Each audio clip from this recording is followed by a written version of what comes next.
Hello everyone and welcome to the UBLN Season 3 draft analysis of your New York Empoleon. Now we are taking on a brand new challenge in this league.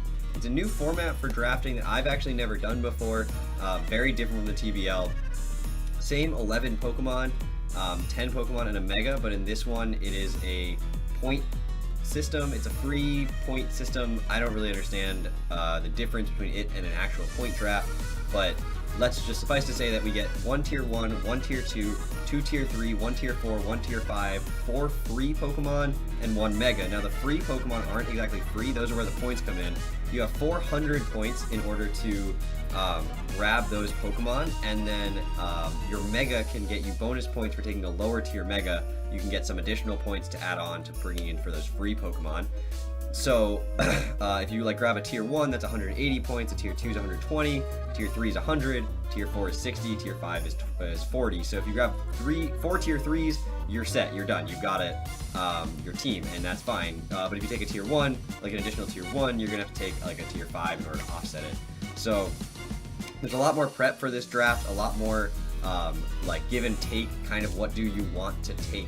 Now, we had an 18-team league this season, which is absolutely monstrously huge. Last season in the TBL, we had 10 teams, and I got sniped up the wazoo for my draft pick. This time, we had 18 teams. We did a slow draft, so it happened over the course of about a week.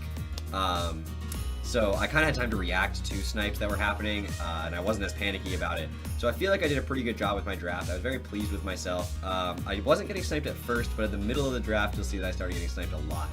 So I had the 5th overall pick, and I really had trouble picking what do I want with the 5th overall pick, and what is worth a 5th overall pick, in my opinion, for this draft. I had to take Mew. Mew was available. We end up having to pick 3 Z leaders, Z captains, Z users throughout the season. Mew is the most, you know that if you've watched my TBL videos that I love using unique creative sets, and Mew is the definition of unique creative sets. Honestly, the biggest problem I'm going to have is picking 4 moves and only 4 moves for Mew every week. It can do anything it wants. It pays 100 in every stat. It learns literally infinite moves. So for me, Mew was an obvious choice. Mew was easy. Mew was just the one that I wanted to take, and I could build a team around Mew. Now, I was saying, okay, what do I actually want to make the core of my team? What do I want to build my team around? And I actually won't be drafting that Pokemon for 3 or 4 rounds. But first off, I was like, what is under tiered? What do I think has value? Where do I want to look next for my next pick? Because it didn't come back to me until the 32nd pick or something like that. So I got the 5th one, and I got Mew, and then I was like, okay, now it's going to go all the way down, all the way back around. What is going to be available in the 32nd pick? And I noticed that Haxorus was tier 3, which to me is the most value I could possibly get out of a pick. This thing has base 147 attack, it gets Dragon Dance, it gets really, really good moves, it has access to Mold Breaker, it's a great Dragon type, and it was tier 3, and I said, you know what, I get 2 tier 3 picks, so I'm not locking myself into it too early. Haxorus just seemed like an incredibly valuable pick. I think that this thing has a ton of utility to use throughout the course of the regular season and into the playoffs, hopefully, should we make it there.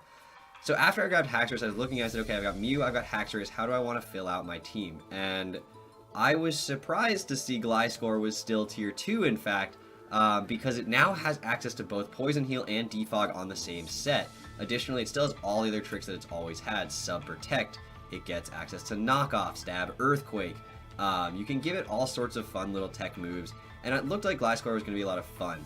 Now, at this point, I'm looking at my team, and I'm saying, okay, I've got these tier 1, tier 2, tier 3. These first 3 rounds look kind of standard, but I'm also opening up kind of an ice weakness, and I was a little bit worried about that. So I said, okay, I'm going to reel this back in.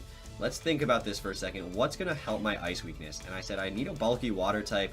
Let's see if I can grab, with one of my free picks, one of those tier 2 bulky water types. And Toxapex, Suicune, and Milotic all got drafted in a row in between my next 2 picks. It was wild. All 3 of them went back to back to back. And I was like, well, now I'm looking at either tier 4 with Jellicent again or Gastrodon, or I'm looking into tier 1. And so I decided with one of my free picks to pick up Tapu Fini, which I could not believe was still available in the 4th round. So we grabbed Tapu Fini, and I'm like, okay, I figured out my ice weakness a little bit. This thing is going to be able to take hits. It's got a lot of actual like utility to work well with Gliscor. They complement each other's weaknesses really well. Gliscor can actually still get the Toxic Orb off even when Misty Terrain is up because it's not on the ground, which is super convenient. And Haxorus can't be statused, and Mew can't be statused, although Synchronized, obviously pretty useful. And Haxorus could still Toxic something else with Mold Breaker, I think. Not 100% sure on that, but I'll take a look at it. So Tapu Fini was just, it made sense. I didn't have a Fairy type, I didn't have a Water type, and I was like, okay, what makes sense for my team right here? Now at this point, I had drafted a tier 1 pick from the free picks, and so I knew I was going to need to draft a lower tier Mega. I was already looking at a lower tier Mega anyway, so it wasn't that big of a deal to just try to figure out, which one did I want. And a couple of them that I was looking at got drafted. I was looking at Mega Absol as a possibility, and I was looking at Mega Heracross as a possibility, but I ended up picking Mega Beedrill, which this thing is very similar to Haxorus, but almost just like better at what it does, and it does it with different type moves, so I don't feel as bad about it. It is a physical sweeper to the extreme, and this thing, base 145 speed, is absolutely insanely fast. And it's a glass cannon, sure, it's weak to rocks, sure, but I didn't have a rock weakness at this point, so I said, I think I can justify taking Mega Beedrill here, and this is the Pokemon that I first looked at and said, I'm going to try this out in the UBLN and see if I can get it in like a middle round pick and really make it work. I really want to see if I can make Mega Beedrill work. We are not, last season I went with a bulky Mega that I brought every week. This thing is not something I'm going to bring every week. It's not something you can bring every week. It's when the matchup is right for it, it can wreck things. Fellstinger is absolutely bonkers. You get +3 attack, and 50 base power is not anything, like, it's not that bad, and when you get adaptability, that's 100 base power. If you can get a super effective move off on that, I mean, even if it's neutral, it's still going to be doing a ton of damage from this. So, get that +3 from Fellstinger. It's got Stab U-Turn with adaptability, Poison Jab with adaptability, it gets Knockoff, it gets Defog if I really wanted to, it gets all sorts of fun stuff, and I looked at this and I was like, okay, I've got 4 Defoggers out of my first 5 picks. I think I'm okay on hazard removal, but I do need some level of hazards. Gliscor and Mew could both get Stealth Rocks if I wanted them to, but those weren't the only hazards I was looking at. I was also like, Haxorus is base 97 speed. We are looking at things that are just falling short of that base 100. So one thing that's going to go over that base 100 to hit 108, and Mega Beedrill is also over that base 100, and help my team with speed control on the other side, is Galvantula. I looked at Ribombee, which was also tier 3. It's the fastest sticky webber in the game, base 124 speed. I also looked at Araquanid, but I'd already picked up Finny. So I looked at Galvantula and said, you know what? I think Galvantula makes sense on my team. I don't have an electric type yet. I don't have something that can set up sticky webs, and I need that speed. So I was really agonizing about this pick, about which sticky webber I wanted, but I think Galvantula has proven its mettle in years past of how good of a sticky webber it is, and it was still sitting there in round 6, and so I said, you know what, let's grab Galvantula, see what we can do with it this season. It was a member of the TBL, the New York Empoleons TBL Season 1, but it was not in Season 2. It was first round pick by the British Bruxers, who used Galvantula to great success all season and made it to the semifinals. So definitely a encouraging thing, getting sticky webs up and benefiting every Pokemon on my team with them. And as you can see, I'm starting to pick up a bit of a Trick Room weakness. Now I noticed that and I was like, okay, let's reel this back in and try to figure out how not to be completely obliterated by Trick Room.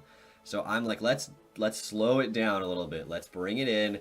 Let's draft Registeel. I wanted to finish off my Steel Dragon Fairy. I wanted to get something bulky, something slower that could take hits. This thing is base 150 in each defense, which is absolutely insane. So this thing, pure steel type, it has an incredible, like, 10 resistances. It is absolutely crazy. So Registeel, it was available. I knew that I needed the bulk. I knew that I wanted the, team member that could soak hits, and it pairs so well with Gliscor and Tapu Fini. The only type that is not resisted by, like, the other 2 of them, if one of them is weak to it, is Grass, which Tapu Fini is weak to, but Gliscor doesn't officially resist, but it's not weak to it. But Gliscor, you know, it's weak to ice. Tapu Fini and Registeel both resist ice. Gliscor is weak to water. Tapu Fini resists water. Registeel is weak to fighting. Fini and Gliscor both resist fighting. It's weak to ground. Gliscor is immune to ground. You know, you've got like all of these interactions, and they just worked so well together, the three of them, that I just said, you know what? Pure Steel is the way to go. It's a tier 4 Registeel, and I think it can really put in the work this season. After that, I said, okay, I'm still looking for something slow and bulky. I don't have a ghost type spin blocker. I don't have a really reliable, you know, Will-O-Wisper except for Mew. And Dusknoir fit the team really well. I was looking at some other ghost types in tier 5 at Mismagius, which got sniped out from under me, which I was kind of sad about. But I didn't. And then Dusclops was another one that I was like, do I want Dusknoir or Dusclops? They do different things. But I think Dusknoir gives me more freedom with item choices. It gives me Frisk, which is super useful because I can at least know my opponent's set. I have Will-O-Wisp access. I have priority in Shadow Sneak. I have, you know, I can never miss with Shadow Punch. I've got all sorts of weird options with this thing. And I've seen a lot of fun sets. It gets access to Ice Punch if I need it for coverage. It gets access to all sorts of cool things. So I thought Dusknoir would make sense at a tier 5. I think bulky. I think, you know, counter Trick Room. The Registeel Dusknoir helped me disincentivize my opponent from using Trick Room a lot, and have an answer to it if they do bring it. So at this point, I have a lot of free picks left. You know, I've got 3 more picks, and they're all within free tiers, so I can pick from anything. And I've only drafted Fini, and I drafted Mega Beedrill to offset the cost of that slightly. So I do have actually a good number of points left over, and so I said, okay, I have a choice here. The way that the points worked out, I could either draft 2 from tier 3 and 1 from tier 5, or 1 from tier 2 and 2 from tier 4. And I still didn't have a grass type, and I still didn't have a fire type for my fire water grass core. So Fini's sitting there, and I'm like, okay, I need to finish that core up. So I was looking at, okay, what are the grass types out of tier 3? What are the grass and fire types out of tier 3 and 5? And all of a sudden, people just started drafting the grass types out of tier 3. I wanted Roserade, gone. I was looking at, you know, a couple of other ones in there, just gone, and just like, there were still a few. I still could have drafted Delmise. Venusaur was still on the table, but I was like, the best grass type sitting on the table right now is coming out of tier 2, and it's Breloom. And it was still there, and I said, you know what? I know I have Haxorus. I know I have Mega Beedrill. I have physical sweepers for days, but Breloom gives me priority that I really was lacking on this team until I hit Dusknoir and Breloom. And it gives me access to Spore when I'm not using Fini. It gives me access to just an incredible dual typing in grass fighting.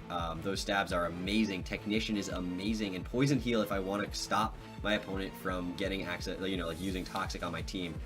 With both Gliscor and Breloom, my opponent really has no justification to bringing Toxic. Fini as well blocks that. Registeel doesn't deal with it. Mega Beedrill doesn't deal with it. Mew would counter Toxic you. So like, status is not something that I'm so concerned about. So Breloom can come in and be pretty safe almost no matter what, except against obviously like Talonflame and big flying types like that. And it's super frail, but its base 70 speed isn't gonna win it any awards unless it's got Trick Room behind it, and then all of a sudden base 70 speed is really good. So this thing forces switches. It has Rock Tomb for its own ability to help control its own speed, and then it just has that base 130 attack stat that just absolutely wrecks things with Technician. So after I got Breloom, I said, okay, now I have locked into tier 2. I have 2 picks left from tier 4, and I need a fire type. I just need a fire type. I don't have one. There was a few in tier 4 that were still available. I looked at Torkoal briefly, but then it got taken, so that just kind of went off the table. I was looking at Incineroar, but at the end of the day, I ended up picking Delphox. Delphox is a unique typing, shares it with Victini, and Victini obviously tier 1. Like, I didn't have the way to pick Victini, and it got taken like first round. But Delphox has it's fast, base 104 speed, so it brings back that speed tiering thing. It's got some really fun little tech moves that it can run. It's a really strong special attacker, which again, my team is looking real physical at this point. And so I was like, I need some special attackers. I need some really strong special attackers. And I need some access to fire types. Mew is a psychic type, but it can run so many different moves that I don't even know how often I'll be running psychic coverage on Mew. So I was looking at it as like Delphox. Delphox gives me 2 typings that I like having and want to have access to, and it pairs well in my Firewater Grass Core, Fini, Breloom, and Delphox. So that one really, really I just thought that was a steal in the second to last round. And finally, in my last round, I said, okay, I have just a couple choices left. It's got to be tier 4. I kind of was looking at a dark type, but I really didn't like any of the dark types that were there.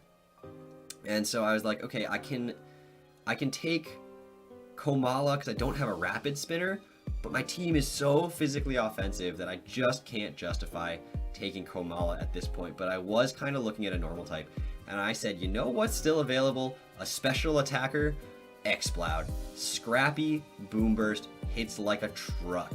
This thing is so strong on the special side that I just felt like there was no way that I could pass up the opportunity to just click Boom Burst on everything. It's bulky enough to take almost any one hit and then just dish out so much damage on anything that doesn't resist it. And if you resist the Boom Burst because you are a rock or steel type, well, I get Focus Blast, I get Fire Blast, I get so many coverage moves because it's a normal type that it's just so strong. So now at the end of the draft, we get to pick our 3 Z-Mons, and so I said Mew, Haxorus, and Exploud are going to be the 3 Pokemon that can hold a Z-Crystal on the New York Empoleon this season of the UBLN, and we are going to be taking this as far as we can. This draft worked out so well. I was super happy with it. Obviously, the season hasn't started yet. Lots of time to make this draft look really bad or really good. It's none of the same Pokemon that I used in TBL Season 2, and so I'm actually super stoked about that. I think this team has so much potential. I think there's a lot of synergy here. I think that this team has the ability to go offensive, defensive, like hard on the special side, run with the sticky webs, a counter trick room. It's got all the speed tiers and everything it needed to have. So I've got some priority, although I probably will try to shore that up by grabbing something else with priority in the future. But this team just looked so good that I was super happy with the way it turned out. I was not psyched about it at the beginning. It felt weird. It didn't seem like it was coming together, and then all of a sudden it just started picking itself together. So we are, your New York Empoleon are going to be taking on the UBLN Season 3. I have never participated in a league of this size. It is a 12-week regular season and then 3 weeks of playoffs should we make it there.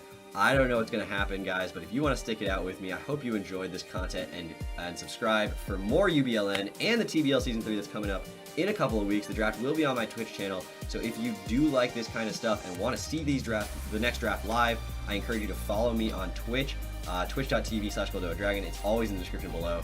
I encourage you to follow me there because there I can show you the draft as it happens of the TBL. There are going to be 12 teams in that league, and it's going to be wild. I'm super excited. I have barely started planning my draft for that one, but I wanted to get through this first. I hope everyone is excited about the future of the New York Empoleon in league format, and we are going to take on all these teams and see how they do against this team right here. Thank you everyone for watching, and I will see you guys in week 1 of the UBLN next Friday. Not this Friday, not this coming Friday, but the Friday after is when the league will start posting videos. So I'll probably post my team builder on Thursday and then the battle on Friday. So I hope everyone is well. I hope everyone has a great, I don't even know what I'm trying to say here. Hope everyone enjoyed the video, and I will see you guys then. Bye!